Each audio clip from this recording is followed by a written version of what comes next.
ब्रजेश जी, हाथ ऐसा तो आप ही है, के सामने जोड़े जाएंगे। सुनो ब्रजेश जी, ऐसा है, आज ये आलोचना उसका समय नहीं है। मैं आपको बता दूं, अभी प्रवीण जी को मैं सुन रहा था और मनोज जी को सुन रहा था, सबको सुना, हरीश जी को।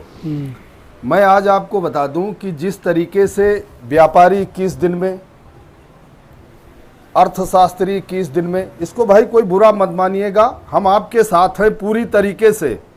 और अगर सरकार कह देगी कि 30 अप्रैल के बाद सरकार के आंकड़े में जितने किसान हैं, सक्षम किसानों को अगर कुछ परिवार के तरीके से अगर आप बांट दोगे तो देश में एक आदमी भूख से नहीं मरेगा। मैं आपसे वादा करता हूं, किसान के पास सब कुछ है, लेकिन जितना प्राइवेट सेक्टर है, अधिकारी हैं, नेता हैं, देखो विधायकों सांसदों ने कहा कि हमारे विधायक निधि से फेसबुक पे चल रहा है, इतने लाख रुपए दे दिया। अरे तुम्हारे बाप की है विधायक निधि?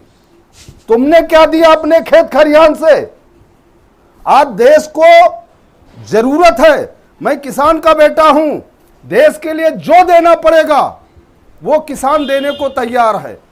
लेकिन अगर 20 दिन में लॉकडाउन हटाया गया, देखो इस बीमारी के बारे में बहुत बड़ा वैज्ञानिक तो नहीं हूं, लेकिन हमारा सुझाव है कि गांव ग्रामीण में उनकी जांच हो, किसानों को इसके सुझाव दिए जाएं कि इस तरीके से आपको रहना है, और इसके जांच और जो नमूने हैं उसका चेकअप किया जाए, और कहीं कुछ नहीं घाटा वाटा होगा।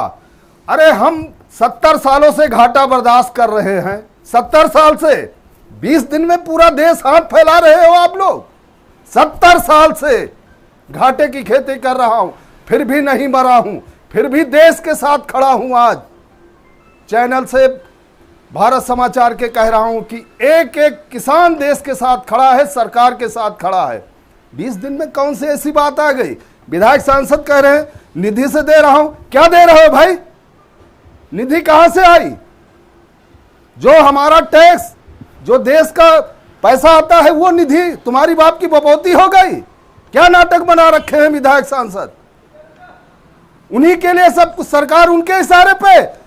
देश अगर गांव ग्रामीण को छोड़ देगा ब्रजेश जी, मैं फिर भी कहता हूं कि अगर इस हिंदुस्तान को, भारत को जिंदा रखेगा तो किसान रखेगा। आज BMW की फैक्ट्री नहीं चल रही, बड़े बड़े रेस्टोरेंट नहीं चल रहे, लेकिन गाय दूध दे रही। किसान खेत में जैसे काम करता था वैसे कर रहा, रात में भी कर रहा, दिन भी कर रहा है। सोच बदलो। अगर दुनिया को कोई जिंदा रख सकता है तो किसान, गांव ग्रामीण। कल अनाज नहीं होगा तो कहां से पैसे लाओगे, कहां से निधि आएगी? विधायक जी, सांसद जी, शर्म खा, चुल्लू भर पानी में डूब मरो। निधि की आप बात करते हो?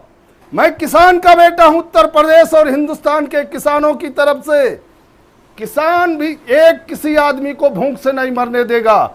मैं उत्तर प्रदेश के मुख्यमंत्री को वादा करता हूं कि गेहूं खरीदारी में अगर प्रदेश को कुछ जरूरत है तो हर क्विंटल पे हमारे ऊपर लगा दो, हर किसान एक एक दाना आपके देगा और तुम्हारे साथ खड़ा है। धन्यवाद भाई हरनाम सिंह। आप ही जैसे योग्य, बेहतर नागरिक, जिम्मेदार नागरिक, देश को मजबूती के साथ खड़े रखने वाले किसान भाई जो हमारे अन्नदाता हैं, शायद ये देश की एकता, इस देश की ताकत, इस देश की मजबूती, और हम सब भारतीय समाज खड़ा है तो उसके बहुत बड़े पिलर आप लोग हैं।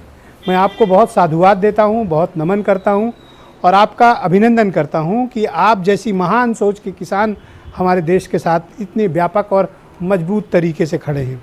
आपने नेताओं को भी आईना दिखाया, मैं आपसे 100% सहमत हूँ। बहुत बहुत शुक्रिया, धन्यवाद, थैंक यू।